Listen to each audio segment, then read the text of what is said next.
आता टेन्शन आलं भेंडे, आता काय होईल म्हणून. आणि माझी चूक झाली, ते मी बघितलं नाही व्यवस्थित, ते काय ते नाव नंबर त्या मी ते ओके ओके कर गेलो, ते माझं चुकलं का ह्यांचं चुकलं आहे काय म्हणजे. आता अकाउंट में डाल दिया, ये करके डाला, क्या डाला, ये गलती तो कुछ किया ही होगा, ये अकाउंट नंबर पूरा नहीं है ना. अब मैं क्या फॉलो करूँ? अरे मैं काम कर रहा इसलिए मुंह नीचे किया है. हाँ वो तो है. 1,37,000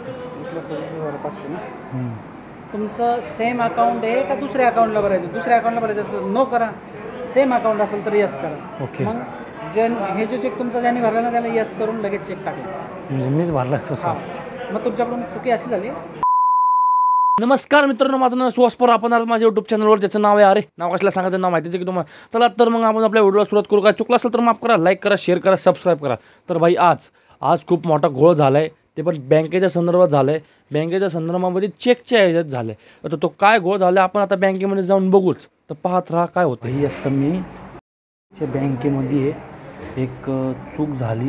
आता ती चूक माझ्याकडनं झाली का ह्यांच्याकडनं झाली काहीच माहीत नाही. सीन असं झाला की आता आमच्या सरांचा 1,37,500चा चेक टाकलेला मी सोमवारी चेक टाकला होता क्लिअरिंगसाठी. त्यांचा काहीतरी प्रश्न असेल ते चेक टाकला मी चेक बॉक्समध्ये तो चेक टाकला. तर दुसऱ्याच्या काहीतरी टेलिकॉम प्रायव्हेट लिमिटेड म्हणून अशी काहीतरी कंपनी, पहिलं नाव नाही घेत मी, ते काहीतरी कंपनी आहे, त्या कंपनीच्या नावावरती तो चेक पाडला. आता ती चूक आमच्याकडनं झाली का ते तिकडून झाली काय माहिती. आणि तिथं लेटर बॉक्स आहे, तिथं त्या नावावरती मी टिक करून परत पाठीमागं पण आमचं नाव नंबर लिहिलेलं आहे. आता त्या स्लिपवरती दिसतंय की या कंपनीच्या नावावरती चेक दिलेलं आहे. आणि तो स्लिप पण आम्ही ज्या दिवशी झालं त्या दिवशी घेतली आणि हाय अशी ड्रावरमध्ये वगैरे ठेवली. आणि नंतर ना आता 3-4 दिवसांनी कळलं की नाही का चेक का पास होत नाही. तेव्हा कळलं की भाई चेक जो आहे तो आपल्या अकाउंट आलाच नाही. तर मी आज परत आलतो ना 2 चेक भरायला. तर तेव्हा ती स्लिप घेऊन आलो की ही स्लिप का नाही पास झाली. तर तेव्हा समजलं की भाई चेक कुठलं तर दुसऱ्या अकाउंटला गेलं आहे, काहीतरी टेलिकॉम प्रायव्हेट लिमिटेड म्हणून कंपनी. तर मग आता सीन असं झालेलं आहे, त्या कंपनीच्या अकाउंटवरती चेक गेलेलं आहे. तर आता मी इथं ह्यांचं हे आहे ना, इथे येऊन ह्यांना बोललो की असं झालेलं आहे. ते बोलत होते की कोणतरी आता ते जी कंपनी आहे प्रायव्हेट लिमिटेड त्यांना कॉन्टॅक्ट करा, ते जाऊन म्हणतील की हा यस की द्यायचं वगैरे, तर मग ते तुम्हाला देणं देईल, अदरवाईज मग आम्ही काय करू शकत नाही असं कंपनी बँक बोलते आहे. बँकेत थोडी असं बोलायला पाहिजे. आता काय होतं काय माहिती. आता मला तर लय टेन्शन आलं, कारण मी चेक टाकलं ना, ते सगळं माझ्यावरती ब्लेम येईल की तू व्यवस्थित बघितलं का नाही काय. तरी सर अजून काय बोलले नाहीत आमचे. सर बोलले की बघ काय म्हणतात ते, ती एवढं मोठा केस नाही असं सर बोलले. पण आता काय माहिती आता काय होते, बघावं लागला होता भेंडी. मला तर टेन्शन आलं भेंडी, आता काय होईल म्हणून.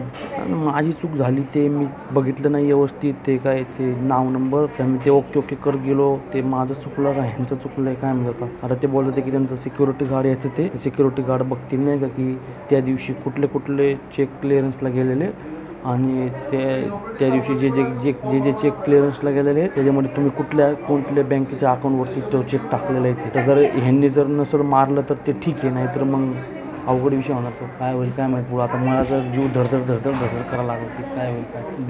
2 ते किती 15 ते 20 मिनिटाचं काम असतं ते चेक टाकून ते सगळे चेक करणं वगैरे. आता ते चूक माझ्याकडनं झाली का ह्यांच्याकडनं झाली काहीच माहिती.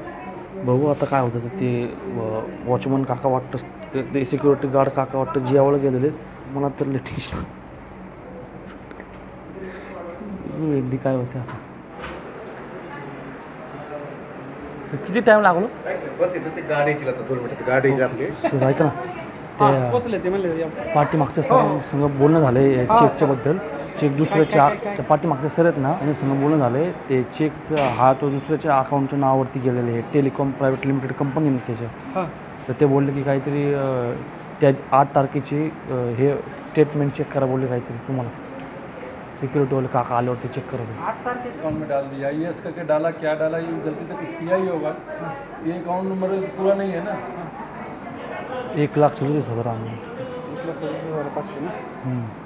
आता ह्यात कुणाची चुकी समजणार नाही का. भरणाऱ्याची चुकी. कसं काय. हा समोरचा माणूस आहे ना, हा पहिला चेक भरून गेला. इथं दिसते का इथं वरती. नाही मी सांगतो ना, चेक भरून गेला. त्याच्यानंतर तो साईडला झाला नाही तर लगेच जो भरणार आहे का तुमचा चेक तो गेला. त्याने लगेच ते विचारतंय का तुमचं सेम अकाउंट आहे का दुसऱ्या अकाउंटला भरायचं. दुसऱ्या अकाउंटला भरायचं असेल नो करा, सेम अकाउंट असेल तर यस करा. ओके. मग हे जो चेक तुमचा ज्याने भरला ना त्याला यस करून लगेच चेक टाकला. म्हणजे मीच भरला. मग तुमच्याकडून चुकी अशी झाली का त्याचं सगळं आउट होऊसतर तुम्ही थांबले नाही, ओके. त्याला डायरेक्ट येस करून लगेच चेक टाका. नाही पण बाकीचं तर काय आलंच नाही ना, कारण ते सगळं ते प्रिंट लिहिलं होतं ना चेकवरती. हां चेक प्रिंटमध्ये होता ना, तर त्यांनी फक्त काय चेक करा म्हणले की तुमची अमाऊंट बरोबर आहे का बघा आणि डेट बरोबर, एवढंच आलं. बाकीचं काहीच नाही आलं, अमाऊंट प्रिंटवरती होतं म्हणून. तेच नाही येणार ना, ते कसं नाही येणार, कारण की जर अकाउंट ते- नंबर टाकावं नाही लागलं ना तुम्हाला. हां नाही टाकावं.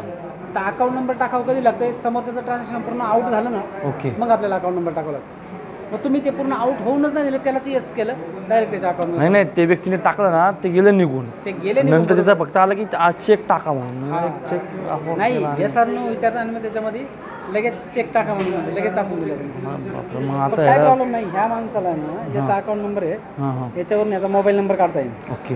हा अकाउंट नंबर आहे याचा. हां आता त्याला तुम्हाला त्याचा मोबाईल नंबर तुम्हाला भेटेल, हां ठीक आहे. त्यांना सांगायचं माझा 1,37,500चा चेक आहे ना तुमच्या अकाउंटला तुमच्या अकाउंटला आला आहे, तेवढं माझं रिटर्न करा. तुमचा अकाउंट नंबर काय तुम्हाला द्यायचा असेल ते हां. द्या, चेक नंबर पण सांगतो तुम्हाला. आत्ता मी काय झालं, आत्ता त्या वॉचमन काकांनी ते बघितलं, चेक केलं सगळं, तर ते काय बोलले की तो जो चेक भरणार आहे त्याच्याकडनं चूक झाली. आता माझ्याकडनं चूक झाली बोलले ते काय म्हणत होते, जेव्हा मी चेक भरायला गेलो ना तेव्हा ते एखाद्या व्यक्तीने चेक भरला काय, तर त्या व्यक्तीने चेक भरून ती तिकडं निघून गेली. तर तिथं नाही का चेक भरून झाल्यानंतर नाही अजून एक ॲप्लिकेशन असं येतं की बाबा परत तुम्हाला एखादा चेक भरायचा आहे का ते क्लोज करायचं. तर त्या व्यक्तीने काही क्लोज न केल्यामुळं मी तिथं डायरेक्ट गेलो आणि मी डायरेक्ट तिथं एंटर केलं की हा असं चेक आहे भरा. तर ते भरल्यामुळं लाईक काय झालं की ते त्यांच्या अकाउंटवरती गेलं आणि मी घाईगडबडीमध्ये होतो, त्याच्यामुळं मी काय एवढं लक्ष दिलं नाही. डायरेक्ट चेक टाकला मी, ती स्लिप आली, तिथं त्या स्लिपवरती फक्त एवढं झालं की तुम्ही ते नाही का ते सगळं माझ्यामुळं ते चूक झाल्यामुळं भेंडी मी येस केलं आणि डायरेक्ट पुढं गेलो. तर आता ते बोलत होते की तुमच्याकडनं चूक झालेली, 5 नंबर काउंटर आहे तिथं जावा, तिथून ते मॅडमकडनं हे त्यांनी एक स्लिप दिली, त्याच्यावरती लिहून दिलं सगळं अकाउंट नंबर. त्यांना बोला की ह्यांचा मोबाईल नंबर द्या आणि त्यांच्याशी कॉन्टॅक्ट करा की असं 1,37,500चा चेक आहे आमचा, तो आम्हाला परत रिफंड करा. आता भेंडी आता परत तो नंबर घेऊन सरांना विचार लागणार की तुम्ही कॉल करते का मी कॉल करू. मग ते परत सगळं अवघड आहे. आता बघू, आता 5 नंबर काउंटरचे मॅडम कुठेतरी गेलेले, ते आले की मग त्यांच्याकडे जाईल, ते काय मग त्यांच्याकडनं नंबर घेऊन कॉल करेल त्यांना, काय होतं बघू आता. सर आपने 8 तारीख को एक चेक डालने आए थे ना यहाँ पे, आपका चेक डाला और उसके बाद एक बंदे ने अपना चेक में आपका नाम आपके बाद येस करने आता है, उसमें वो आपका बंदा किया नहीं, कुछ एंट्री क्लियर नहीं किया, ये बंदे ने क्या कर दिया, येस करके कंटिन्यू कर दिया, तो आपके अकाउंट में ही इसका पैसा चला गया, दूसरे का चेक का चला गया है. हाँ मतलब आपका ट्रांजेक्शन कंप्लीट नहीं हुआ, उसमें ये कंटिन्यू कर दिया, अमाउंट बड़ा है, तो गलती से इसका पैसा आपके अकाउंट में जमा हो गया है, इसका चेक का पैसा आपके अकाउंट में. आप जस्ट एक कंसेंट दे दो जो आपके अकाउंट को डेबिट मार के हम इसको पेमेंट कर दें, हमसे बात कर लीजिए, बस 2 लाइन लिखना है जी हमारा पैसा नहीं है, mechanic reverse to original person करते. हाँ बोल रहा है, वो मैनेजर है, वो बोला जी मुझे बॉस से बात करनी पड़ेगी, कंपनी का अकाउंट है, तो ये तो पॉजिटिव बोल रहा है, अब उसका बॉस क्या बोल रहा है बताएगा. ओके. ठीक है, तो थोड़ा फॉलोअप लेगा, तुमको काम से आ जाएगा. कितना अमाउंट? 137. 1,37,000. 137. आता काय त्यांना कॉन्टॅक्ट करू का काय, आत्ता नको, उद्या. अभी मत करो, मैं कर दिया ना बाइक से. फिर अभी मैं क्या फॉलोअप लूँ फिर. नहीं वो मैनेजर से बात हुई, तो वो कंसेंट है, वो बोला एसडी के लिए मैंने बात कर हो जाएगा वो। हो जाएगा. वो लिखे टेक का भी बहुत अमाउंट है। अरे नहीं तो लास्ट में हमारे हाथ में उपाय है ना. अब मैं क्या फॉलोअप लूँ. अरे मैं काम करे इसलिए मुँह नीचे किया है. वो नहीं, काम गलती करो. किसी से हो सकती हाँ, है, वो तो है. क्यों गिल्ट कर रहे हो? हो जाएगा. हाँ नहीं अभी मैं फॉलोअप क्या लवकर अभी कल आओगे तुम डायरेक्ट. अभी फोन नहीं कि उसको फोन करो. Okay sir. आता फायनली मी शॉपमध्ये आलो, त्या मॅडम संग बोलणं झालं नाही का की ते सर मॅडम तुम्ही व्हिडिओ बघितलेच असेल आत्ता, ते बोलले की काय टेन्शन घ्यायची काय गरज नाही आहे की बाबा तुम्हाला ते समजेल की काय कसं झालं आहे काय नाही ते. तर ते त्या जे एक मॅडम होते ना त्या असे छोटे कट म्हणाले ना की समजा त्या मॅडमला मी कसं ओळखतो, त्या आपल्या इथं लॅपटॉप रिपेरिंगला आले होते ना, त्याच्यामुळे त्यांना मी ओळख सांगितलं, तर त्यांनी जरा थोडासा फॉलोअप घेतला. मग त्या सरांनी काय केलं तिथले, त्या सरांनी बोलले की मोठी अमाऊंट, मग मीच लावतो फोन. तर मला काय वाटलं की ज्यांच्याकडनं चेक आलेलं आहे ना आपल्याला, त्यांचं कोणतरी मधलं असं नाही का की बाबा त्यांच्या थ्रूनी अकाउंट वगैरे असं काहीतरी चालू असेल. ते मला नव्हतं माहित की माझ्याकडनं तेव्हा ती चूक झालेली. सर इथून पण मला तेच बोलत होते की अरे सुहास तुझ्याकडनं नाही चुकलं वगैरे. मला नाही हो सर, बरोबर आहे वगैरे, नाही का, मी आपलं माझा शांतपणा करत बसलं, भेंडी असं काहीतरी उद्योग चालू. आता देवाची कृपा करून ते आता पैसे परत भेटले पाहिजे, रिफंड वगैरे किंवा काय, आता काय होईल काय माहिती. आता त्यांनी बोललेत की उद्या या तुम्ही, मग उद्या आपण सांगू काय झालं काय नाही. Bye bye.